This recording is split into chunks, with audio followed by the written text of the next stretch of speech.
Okay, so I'm gonna do a little workup on how to polish out these Chevy stocks. They're GMC stocks. As you can see, they're kind of fucked up. But bought them for 200 bucks. I'm gonna resurface them, throw them on my Tahoe, and see what they look like. If I don't like it, then I can always sell them, and they'll be brand new, polished out. So first thing I did was sprayed an aircraft stripper. Pull off this clear coat that it comes stock with. So pulled off all the clear coat, and as you can see, this is where the clear coat is eaten into the aluminum a little bit. So what we're gonna do is I got 800 grit, 1000 grit, and 2000 grit sandpaper, and you always want to have it in some water just to kind of help it abrase a little more, And I got some polishing wheels. These are the cloth ones. It's a little bit more work, but the polish comes out way better. And I also got some Never-Dull for later on. Once I finish all of them, I'm gonna comment the tires, clean them up real nice, and then I'll put a final polish of Never-Dull on it. So this is what they look like.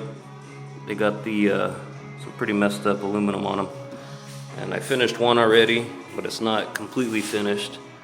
But as you can see, I mean, it's mirrored, and I haven't decided if I'm going to paint these or if I'll just try to polish those ones out in a little while. But yeah, compared to that to how it's all screwed up. So I'll keep you guys posted on my process, and yeah, check it out. Okay, so real quick, first thing first, don't use a cordless drill because it's not really going to have enough power. So I pulled out my electric one and got everything set up on there. But first things first is you're going to need a brass wheel. I got this one at Sears, and they're only like $4, $3 or $4. So first thing I do is I kind of hit everything and kind of smooth out all these imperfections. And if you got some nicks and stuff like that, you could always use a let me see. It's called a flapping wheel. It's got little sandpaper pieces in it, I guess. So you could hook this up to a die grinder, or you could hook it up. If you got a chuck for it, you could hook it up to the drill. Just get probably like an 800 grit, maybe 600 if you got some bad curb rash or anything. But these ones are actually pretty good, so I won't have to do that. But yeah, you will need this brass wheel. This saves way time. Instead of hitting it with like a 400, I seen a guy, he hit it with an 80 grit, and he hit it, it took him a long time to hit it. So this brass wheel doesn't eat into it. If you use like a regular stainless steel brush like this one, it could eat into it a little bit, and you'll notice the imperfections. The brass, at least it won't screw it up too bad. So you're gonna hit it with the brass first, and then you're going to move up to the 800 grit, and then make sure you wet it, like I said. And then after that, you'll move to the 1000 grit, and then you'll move to the 2000 grit. So yeah, and then you can start polishing, but we'll go step by step. So first things first, I'm going to hook this up in the drill and take off all this layering. So here's a little view of what it looks like, right now before I hit it. So there's a lot of spider webbing going on. So we'll see what it looks like. Okay, so I'm ready to hit it. Make sure you wear your safety glasses. It's recommended you wear a dust mask, but I weld for a living, so I'm not really worried about some aluminum in my lungs. I know you're going to get a bunch of comments about, oh, you need to do this and see whatever, but you know what, this is how I do it. You guys can do it, as long as you got a fan blowing or, the garage open or something like that, then it'd be good.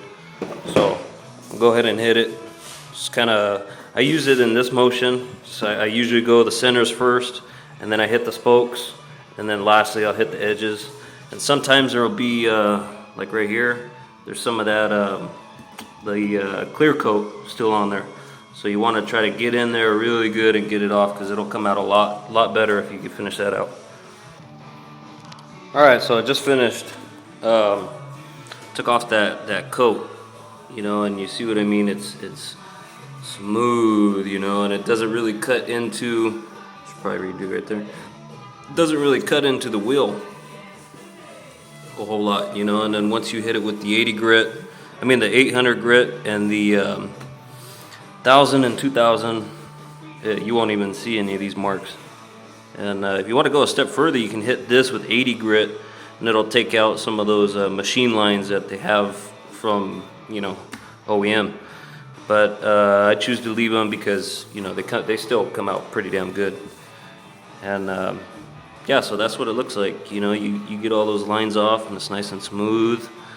And once you start hitting it with the flap wheel, then the real shine is going to come out. So the next step in this is to hit it with the 800 grit, 800, and you get this AutoZone or Home Depot or anything like that. You know, make sure you just kind of put in some soapy water, and again, just, you know, just sand it. It doesn't really matter about the swirl pattern yet until you get to finer ones, but I try to keep it, you know, at least keep it going the same way, so when you polish it out, it's a lot easier to polish out. Yeah, so next step is just the 800 grit. I'm gonna go ahead and hit it, and then I'll hit it with the 1000 grit, and then I'll hit it with the 2000 grit, and then I'll see you back.